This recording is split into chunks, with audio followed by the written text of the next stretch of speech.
above all, don't forget to watch Evil Dead Chicks Top 10.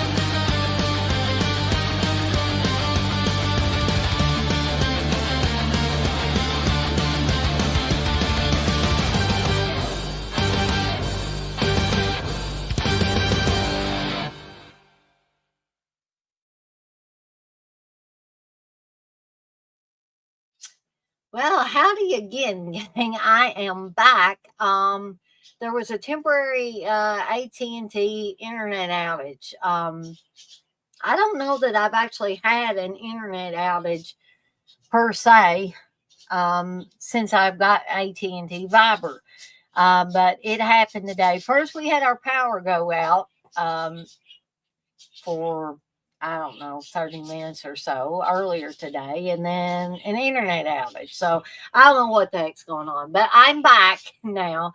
And I'm just in a second, I'm just going to continue where I left off. So those of you that were watching earlier can watch the first part of it before I got kicked out of StreamYard because my internet went out.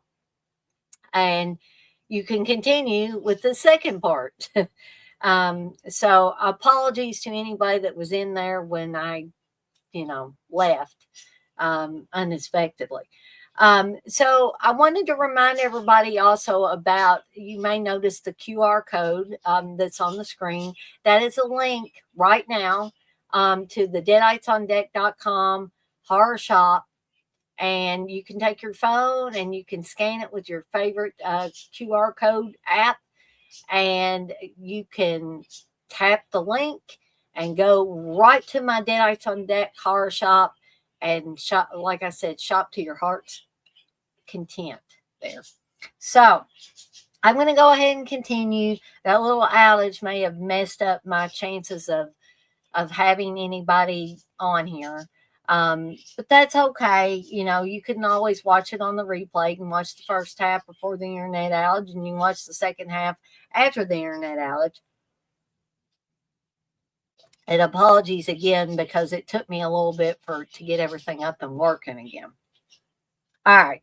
So when I left, I was talking about Prometheus, which I got this for Steve for a Christmas or two ago. He asked for it, but I had no idea that, based on this picture here, I had no idea how gory this film was until we sat down and we watched it today. And I'm going to back it up a little bit because who knows what it was doing right before it cut me off. So I think of this as a cross between the Evil Dead and like George Romero's Dead films. It's like his early Dead films, because the dead, pretty much come back to life and are eating people. So to me, that's zombies. That's like George Romero stuff right there. But Prometheus is supposedly the first fallen angel before Lucifer, right? And his goal is to rule the living and the dead. His son should pave the way for him to return. Okay, so this is a German film. Be prepared to read subtitles. So if you're not in the mood to read subtitles, you might not want to watch this just yet. Now, am I saying that you couldn't enjoy it without reading any subtitles at all? Oh my gosh, yeah, you could. You could figure out what's going on. But if you want to understand what they're saying and you're not German, then you're going to have to read the subtitles. Or, if you don't understand German, which I don't. But this was written and directed by Olaf Ittenbach, who also did Burning Moon, which, if I'm remembering correctly, was an anthology film, and it was very gory as well. But I don't have that on this particular list. So he said, hey, you can have this one on your top 10 gore films. And he said, you can have this as a prop. He said, I usually call it a visual, but prop works too. So to continue about this, a young man begins to suffer from visionary flashbacks of the past, because this movie goes back and forth between the past, like 1200, and then the 1940s, and then into what was modern times at the time this movie was released, the 1990s. And so that's where these visionary flashbacks come to this young man. On his father's birthday, a case containing a notebook is found in the garden, which was hidden by a warlock in 1943. So when the young man investigates the book, he mutates into a monster and awakens an army of zombies ready to bring back the fallen angel Prometheus. So that's what the basic story is. But gore galore is in this movie. I mean, you have zombies, and they actually mention zombies on the back of the Blu-ray. And me and Steve did watch the extended director's cut, so keep that in mind. The extended director's cut probably has more gore. No X-ray, but that's a good one to bring up. Lucker the necrophagus. I also wanted to say, since the poet was in here earlier, and I think it was the poet that asked me on one of my pick your poison taste tests, if I was able to get a hold of the Chucky Punch, which is one of Fanta's Halloween flavors. I did get to, me and Steve went to Wawa today, which is, they've got, almost said burgers, but they've got a lot of sandwiches and different things. But I'm going to be doing another Pick Your Poison. I'm going to be talking about it. Now, I'm not actually going to be drinking it like I was the Angry Orchard, but I'm going to be talking about it because I did get to drink it today and I did get to taste test it. All right. Wawa, shit, Kroger's.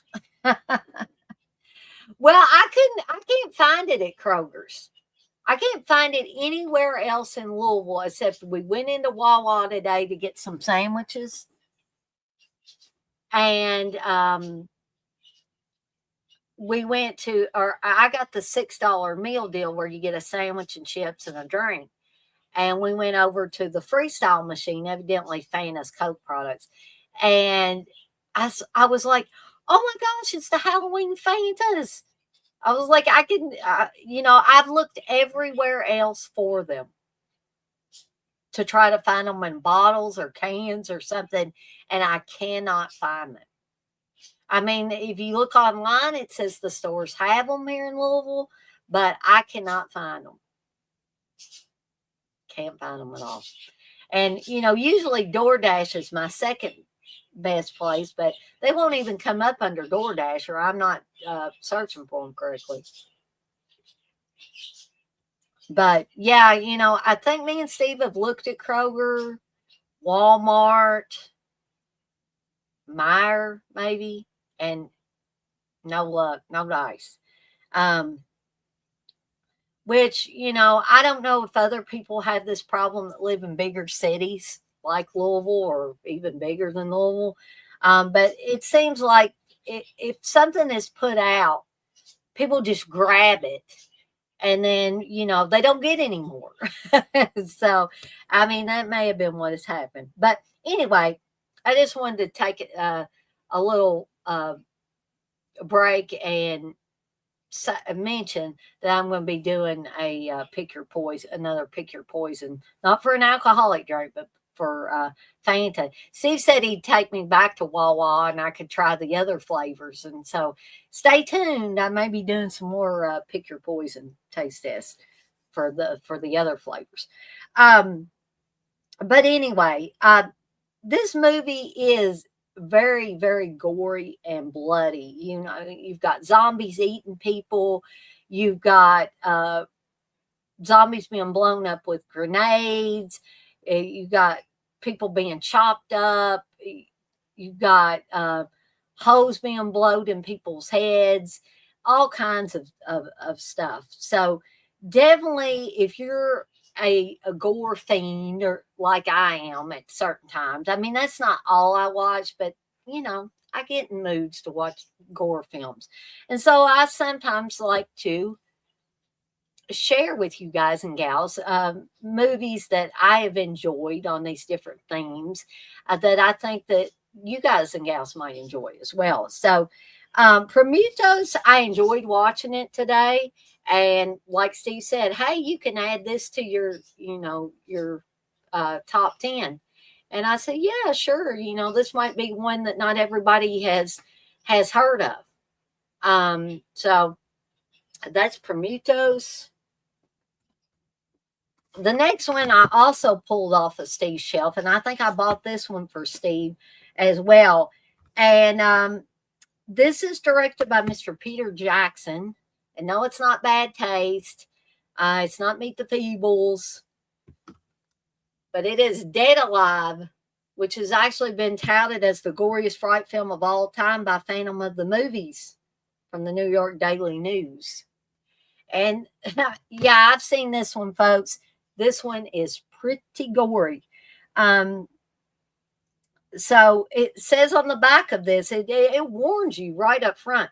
Throw out all of your preconceptions about the limits of horror. A new standard has been set with Dead Alive, the mother of all horror films.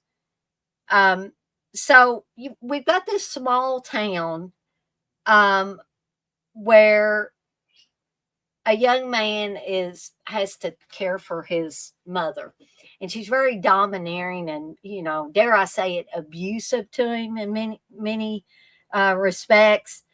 And then his mother gets bitten by the Sumatran rat monkey, and she gets rabies, folks.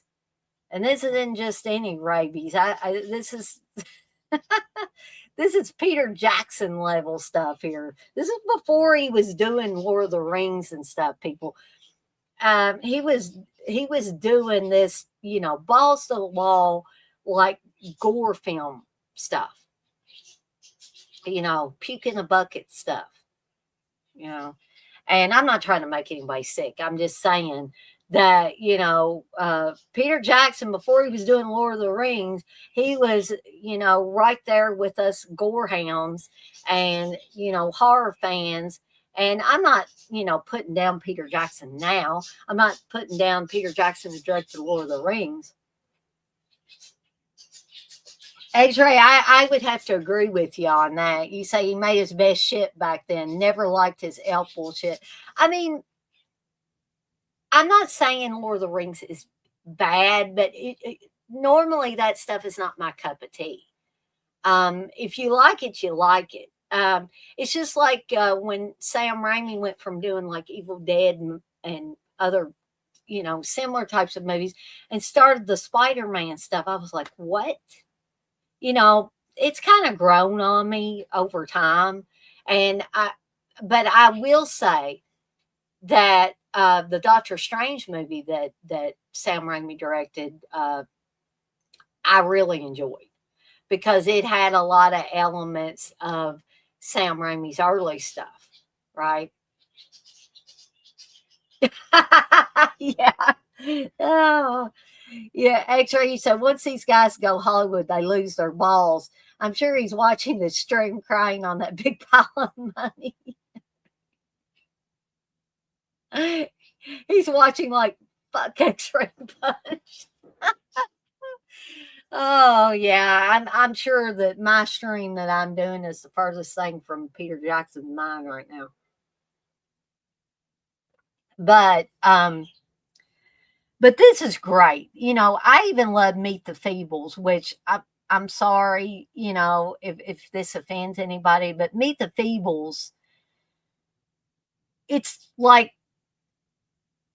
the Muppets, but if the Muppets had STDs and stuff, I kid you not. And some people may find Meet the Feebles very offensive, extremely offensive. And it's definitely not for kids to be watching. But I just found it hilarious when I watched it. I mean, maybe I got a sick mind. I don't know. Bad Taste, I loved. Dead Alive, I loved. And so so the guy's mom gets bitten by this rat monkey, and she turns rabid and starts attacking everybody that comes over to the house. And you got people getting chopped up with lawnmowers, and not like Sleepaway Camp 3, although that was great if you watch the uncut version of it. But this is like I said, this is balls to the wall, blood and guts, and as Joe Bob would say, slime glopola everywhere. And it is fantastic. If you're a Gore fan, if you're a Gore hound, Gore fiend, whatever you want to say about it, even if you're a closet Gore hound, if you haven't made that announcement yet that yes, I am a Gore hound, if you haven't started going to the meetings yet, and I'm here to tell you it's okay to be a Gore hound, folks. To me, there's no shame in it. It's just another subgenre of horror films, right? So, yeah, Dead Alive is definitely one of the best. Definitely one of the best. And if you haven't seen it, you're a Gore hound, run, don't walk, and find this movie. Preferably in a for free version, right? All right. So, the next one is Intruder. This is the director's cut, which is going to have all the gore galore in it that you may have missed in previous versions of Intruder. And this is directed by Scott Spiegel, who sadly passed away quite recently. Hats off to you, Mr. Spiegel. Scott Spiegel made some great stuff, and he was also a close friend of Sam Raimi, Ted Raimi, Bruce Campbell, Rob Tapert, those guys from Michigan that Sam Raimi directed my all-time favorite horror movie of all time, The Evil Dead. It will always remain my favorite horror film of all time. And I am the Evil Dead chick, and there's a good reason why. But this one's directed by Scott Spiegel. But Sam Raimi is in this. Ted Raimi's in it. Bruce Campbell's in it at the end. We also have Renee Estevez in this as well. And Danny Hicks as one of the co-owners of the store, the Walnut Lake Market, which the Walnut Lake Market is getting ready to close, and all these young people that either work as stock boys or cashiers, or Ted Raimi's character that's lovingly referred to as Produce Joe. Sam Raimi plays Randy the Butcher. And like I said, Danny Hicks plays Bill, one of the co-owners of the store. And so after these kids or these young people get told that they're going to lose their jobs at the end of the month, and they're marking everything half price. And also Jennifer, one of the cashiers, has a crazy ex-boyfriend that is lurking around and wants to get back together with Jennifer. So you got all of this going on in one night. Plus, you have somebody that's killing off the members of the night crew in very gruesome ways. You have one guy who is actually has his, the cutting, I don't know what you would call them, where they cut the chickens and stuff like that. It's not a bandsaw or anything like that, but they cut the chickens in half and stuff like that.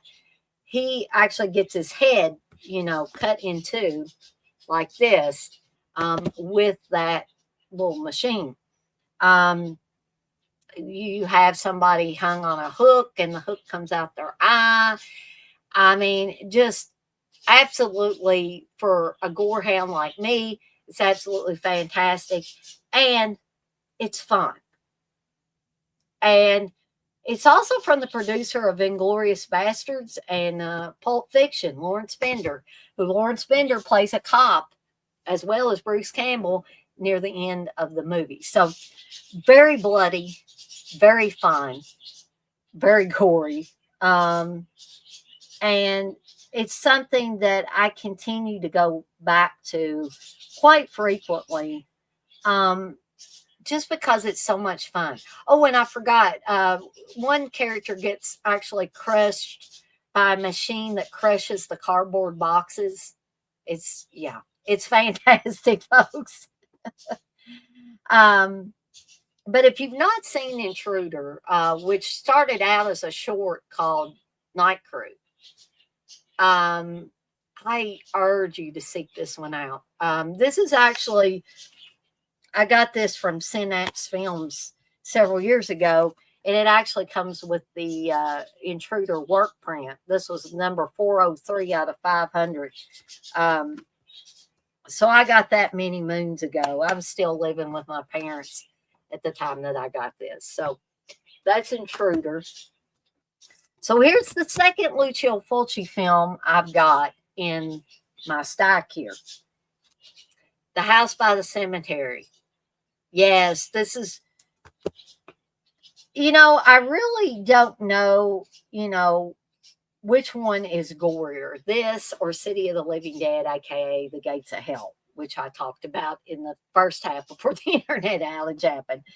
So if you didn't get to see that, you'll have to go back and watch the first part of this.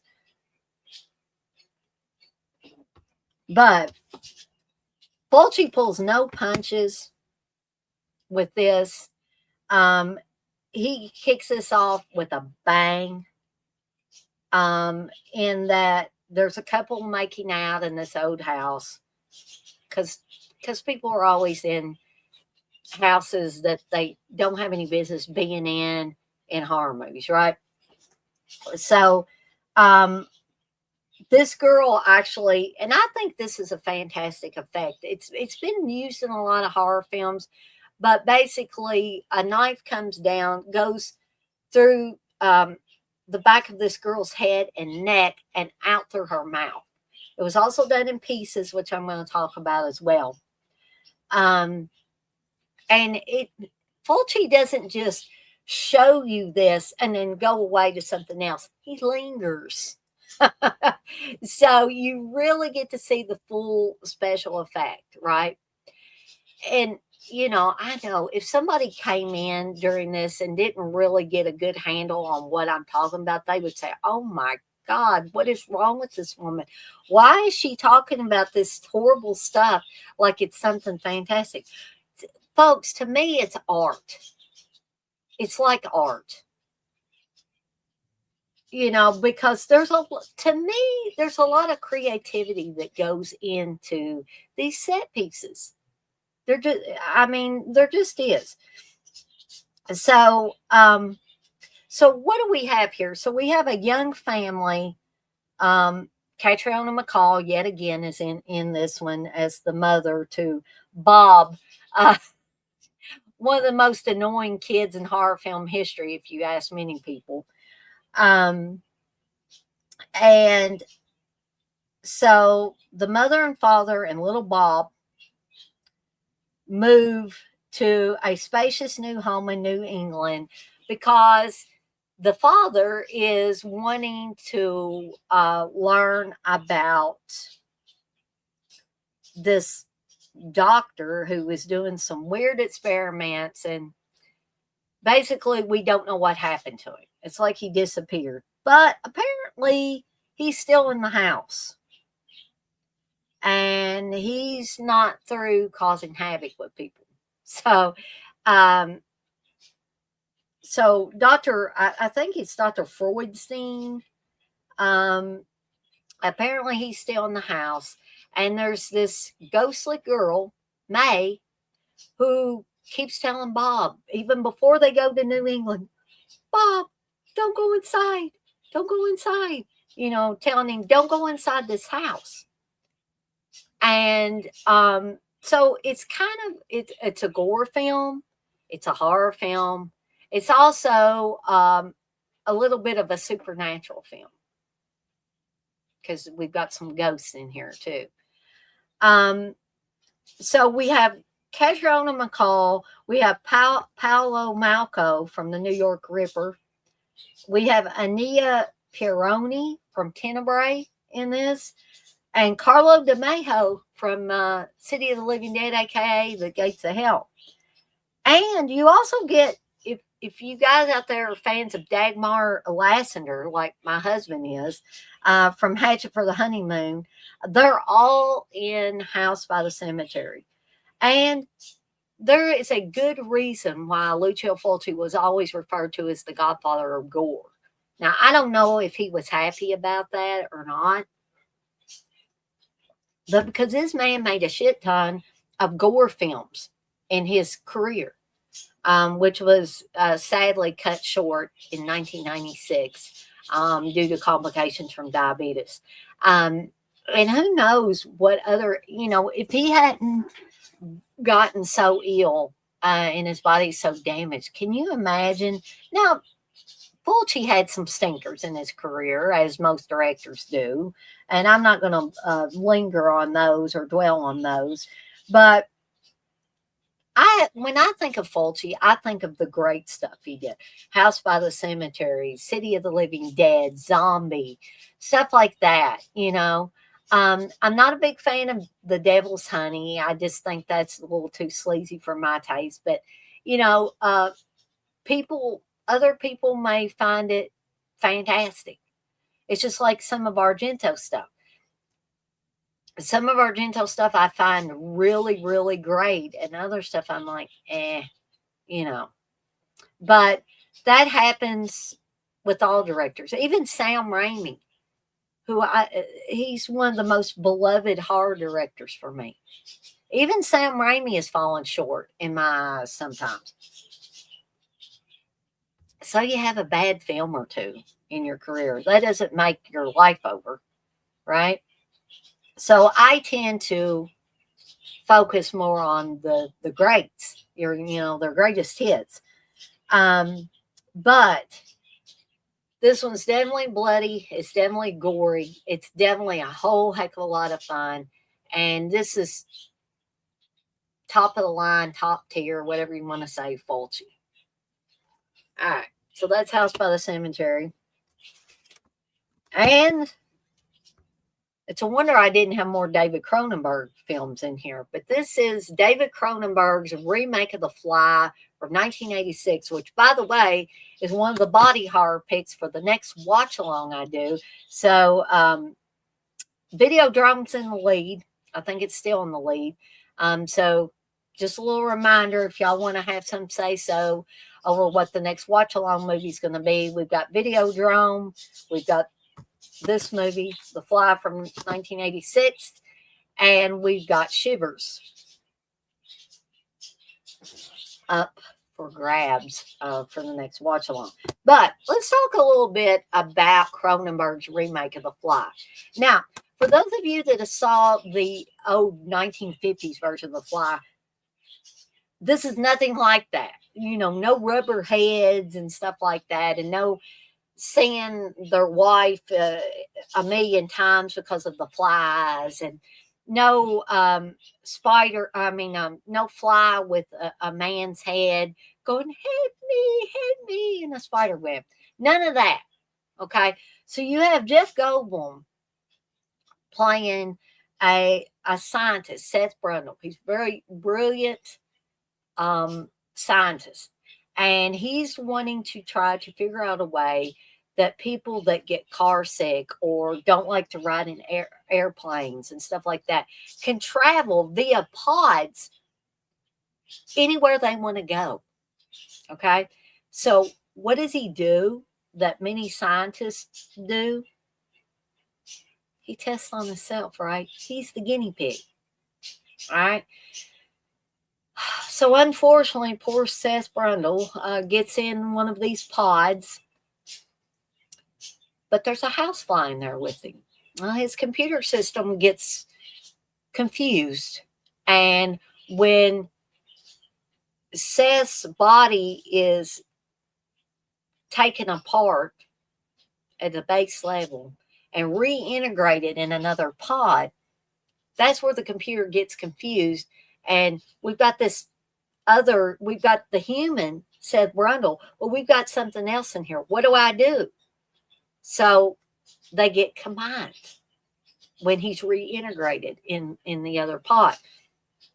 Well, on first thought, you might not think too much about it, but some weird things start happening to Seth Brundle, and they get kind of gross.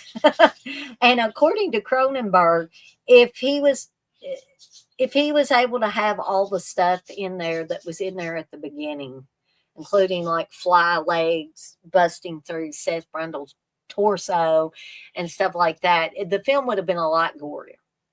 But it's gory enough as it is. I mean, I would have liked to seen those shots and stuff. You even have a nightmare sequence where a woman, Gina Davis, gives birth to a giant maggot. How gross is that? I remember seeing that for the first time, like, whoa, this is before I really got into David Cronenberg too. So anyway, so at first, Seth's fine. He comes out of it, and he looks okay, and he's feeling great at first. He's got a lot of energy, and he's just just on top of the world basically. But his girlfriend, played by Gina Davis, is concerned because he's no longer is he the meek and mild Seth Brundle, the scientist that she pretty much fell in love with. He becomes more aggressive, and so she's like, I don't want to be a part of this anymore. And things have started to change mentally with Seth, and he says, well, if you don't want to, be part of the dynamic duo, I'm going to find somebody else, basically. So a lot of different things happen, including an arm wrestling scene that doesn't end well for the guy that doesn't win. So Seth wins, and the other guy ends up with the arm that is broken over, which is pretty gross in and of itself. But then some very nasty physical changes start to happen to Seth.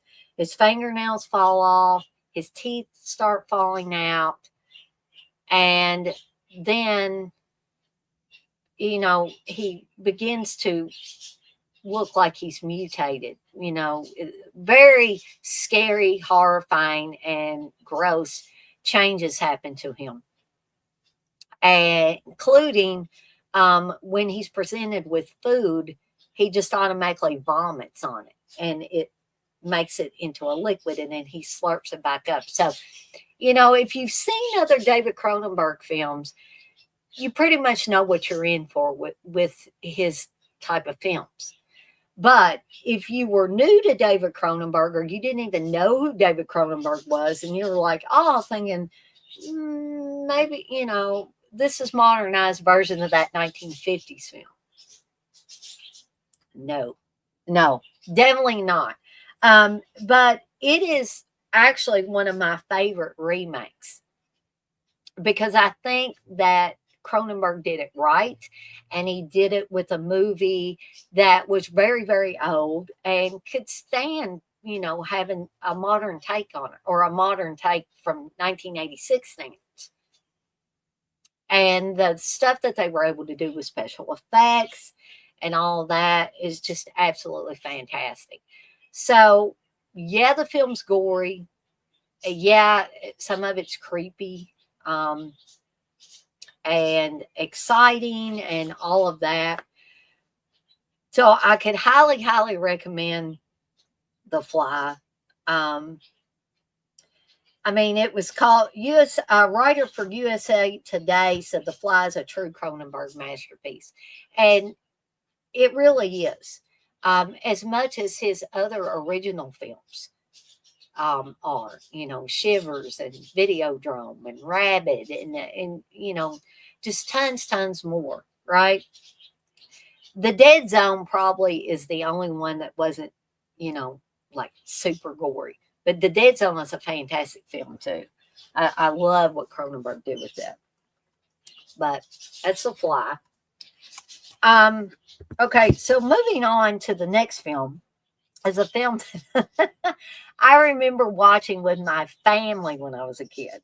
Okay, my dad rented it, and this was back in the, you know, it was heavy rotation in the Estes household of VHS tapes of all kinds, folks,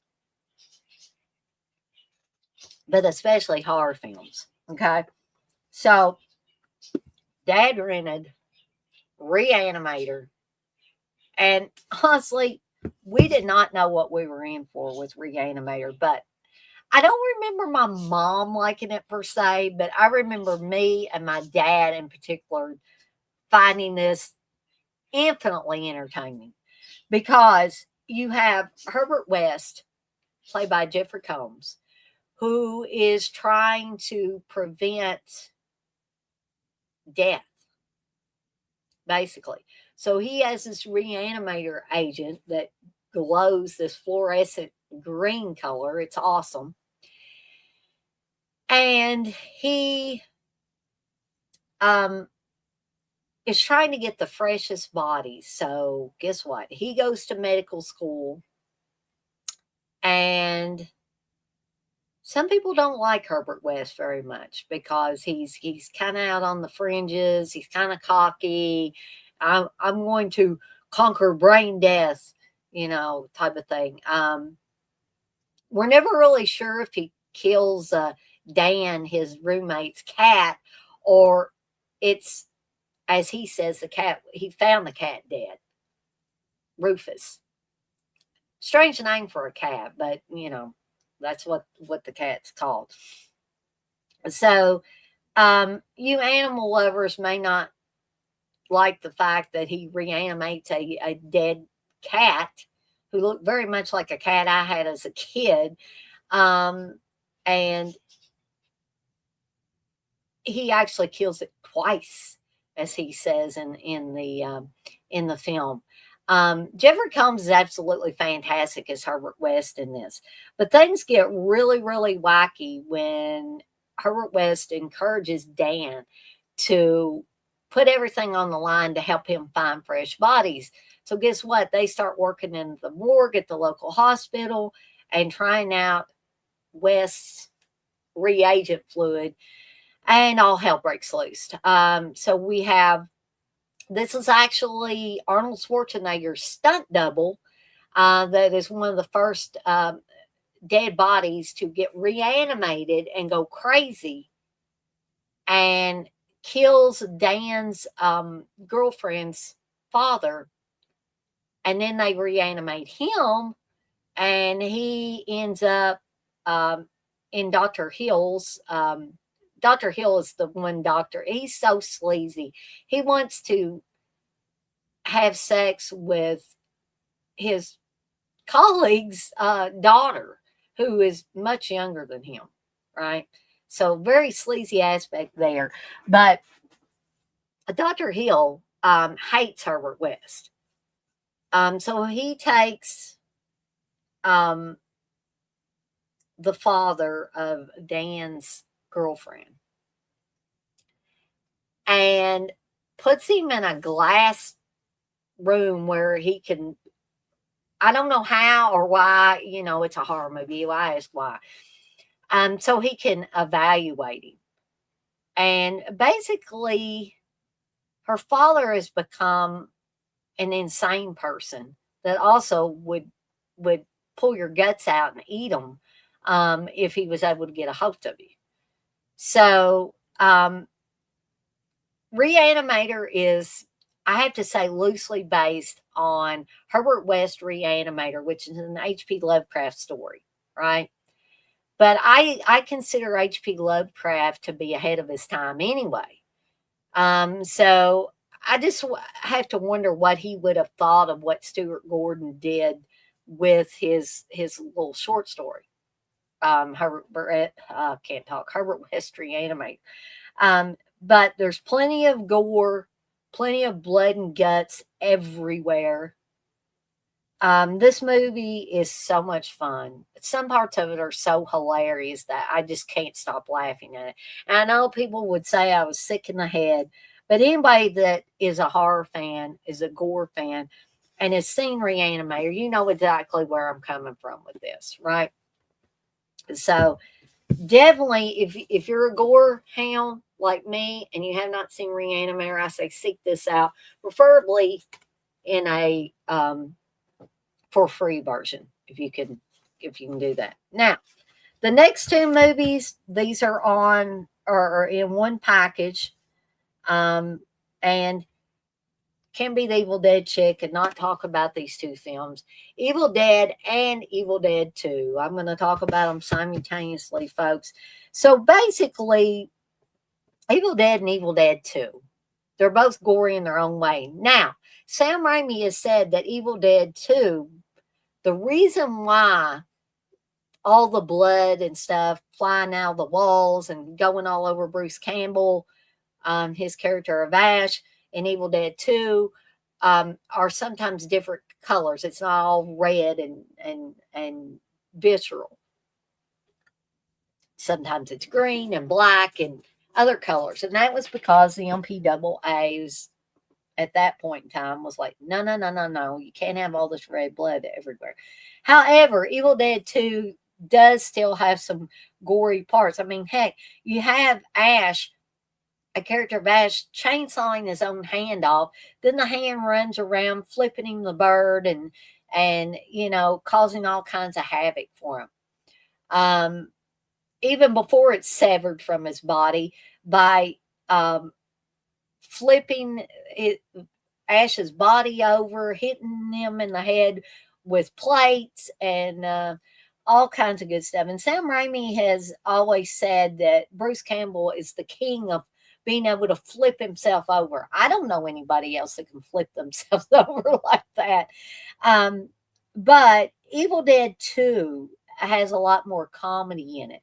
That started the comedy trend with the Evil Dead films that carried over into Army of Darkness, which I don't consider Army of Darkness gory, but Evil Dead and Evil Dead 2, I consider them gory. So to me and to many others, Evil Dead 2 is just basically a retelling of the Evil Dead, because with the Evil Dead, it's a spam in a cabin flick, as Joe Bob would say. So they go into the cabin, they don't come out, right? Or not everybody comes out.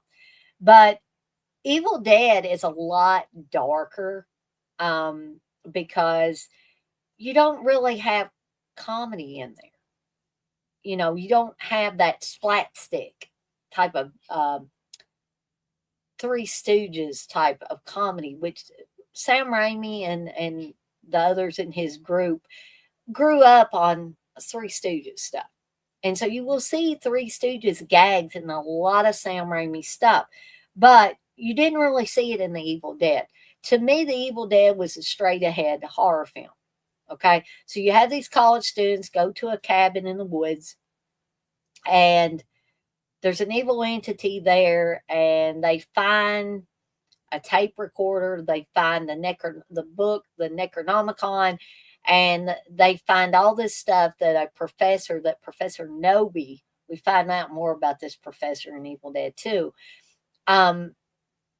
had come to recite passages from this Necronomicon. Well, when he did that, it set loose an evil entity in the woods surrounding the cabin. So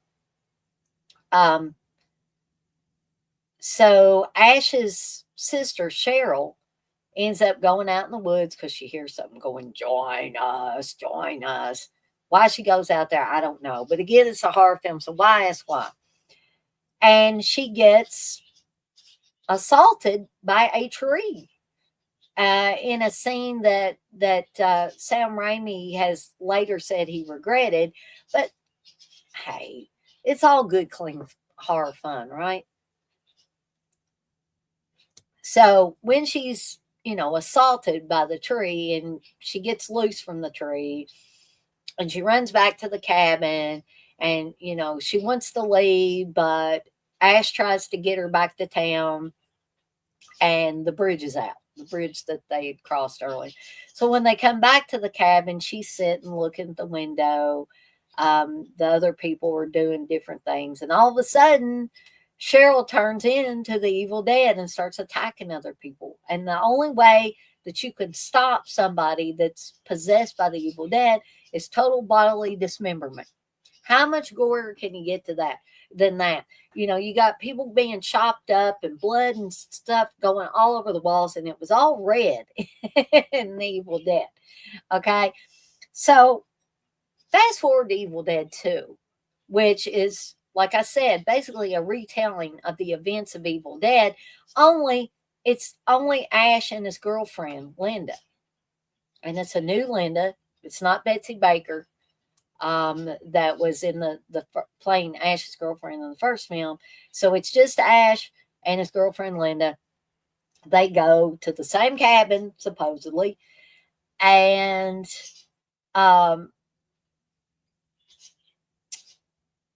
his girlfriend Linda doesn't get attacked or assaulted by a tree, but she gets attacked by the entity, and basically all hell breaks loose again. So Ash is fighting against her and fighting against the Henrietta demon, or whatever you want to call her, because Henrietta was Professor Noby's wife, and we find out in Evil Dead 2 that Professor Noby's wife, Henrietta, became host to a Condarian demon. That's the Evil Dead, the Condarian demons, right? And Ted Raimi, Sam Raimi's brother, was in the Henrietta suit. So we've got a lot of stuff flying on the screen, on the walls of the cabin, and all that. It's just absolutely fantastic.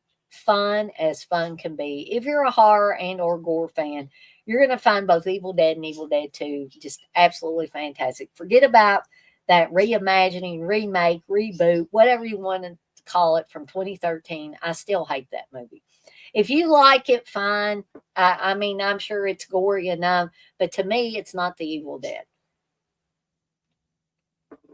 And I'm just being honest, but everybody can have different opinions on that. So that's Evil Dead and Evil Dead 2.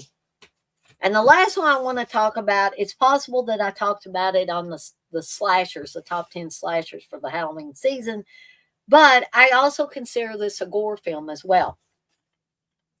And that's Pieces. It's exactly what you think it is.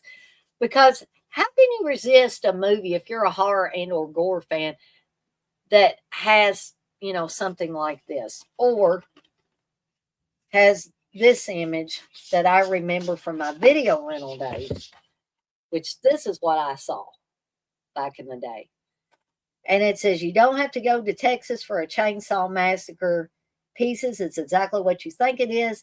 And a little notation right here that says, absolutely no one under 17 admitted to this performance. Those kind of things was going to ensure that I was going to watch a movie like Pieces. Okay.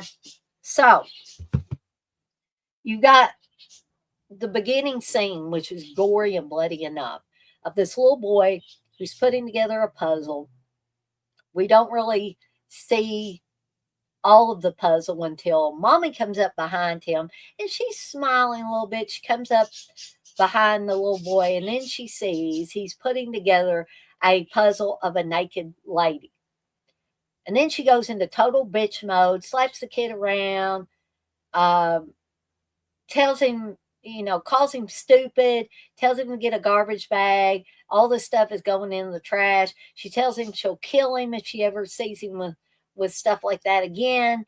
And it's like, whoa, what's going on here? So apparently the father of the boy, who's away in the military, this was all his stuff. So instead of coming back with a garbage bag for his mommy to put all this junk in, he comes back and acts his mommy up. Okay, so many, many years later, he wants to put mommy back together again. But he's got to find some pieces. So he takes a chainsaw and he starts cutting up college co-eds and using their body parts to rebuild mommy. And you got a lot of blood, you got a lot of gore. You've got a girl who has both arms lopped off in an elevator, just one at a time, just they're gone.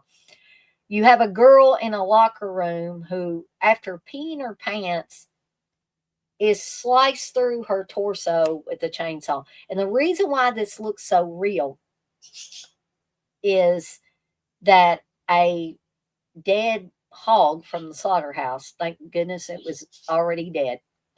They get this hog from the slaughterhouse, and that's what you actually see the chainsaw cutting into. That's why that scene looks so real, because it's actually cutting into animal flesh that they zoomed in on and made it look like it was going right to this chick's torso.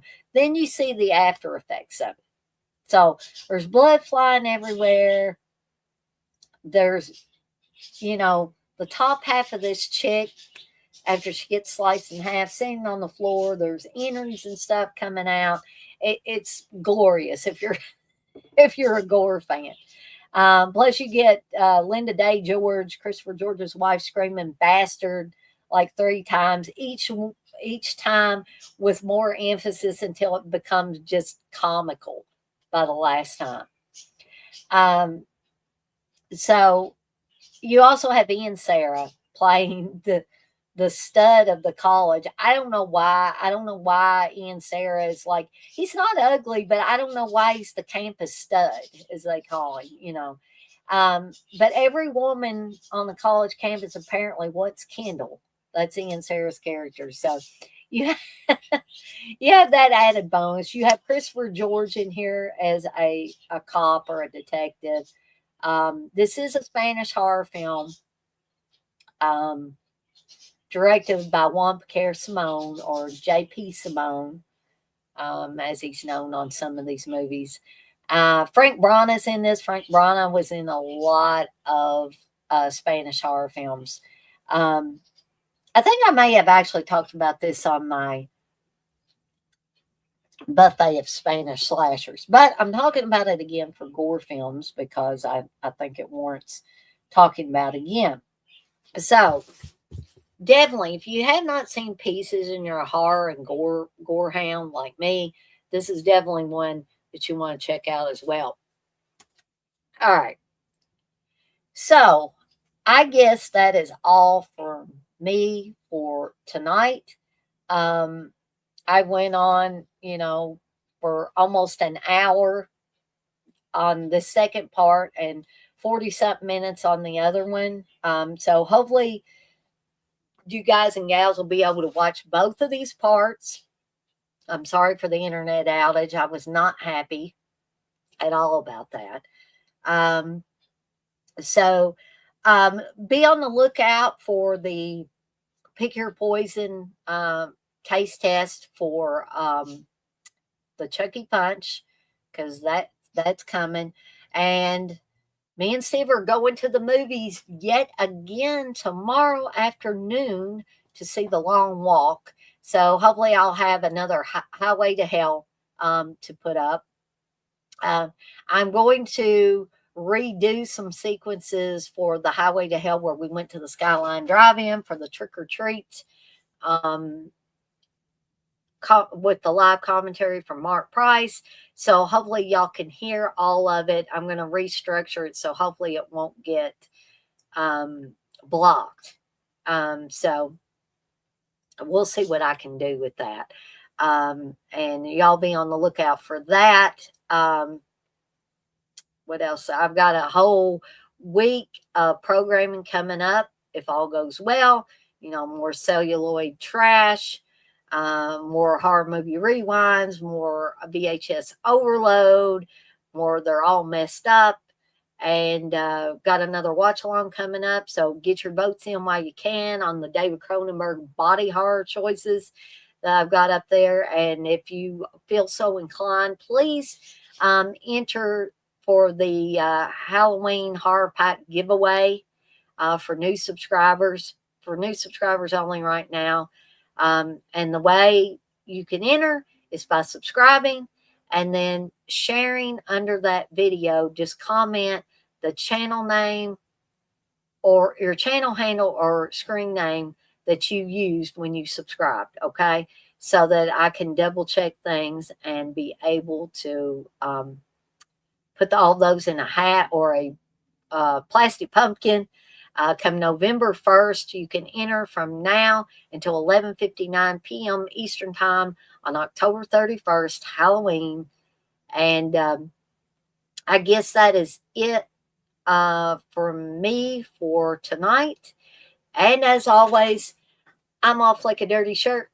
This shirt ain't dirty, but I'm off like one. And I want to remind everybody, as I always do before I get off of here for the night, to be kind to one another and blaze that trail. Have a fantastic rest of your Friday night, folks. And try your best to live the Aussie way and blast some Aussie too, which is what I meant to say first. And what do I mean by living the Aussie way? That means don't stay stuck in the past, folks. Move from the present into the future and never, ever give up on your dreams. Thank you, guys and gals, for watching. I want to thank X-Ray for being in here in the chat. Gory Tiger and the Poet were in there earlier before my internet went out. So I want to thank all of you guys and gals. If there were any gals in here that were watching, maybe didn't feel comfortable getting in the chat. X-Ray, especially, thank you for hanging out with me in the chat tonight. I really appreciate it, as always. And for those of you that will watch this on the replay, I want to thank you as well in advance. And I love each and every one of you out there. And I'm out of here for now, but I'll see everybody next time.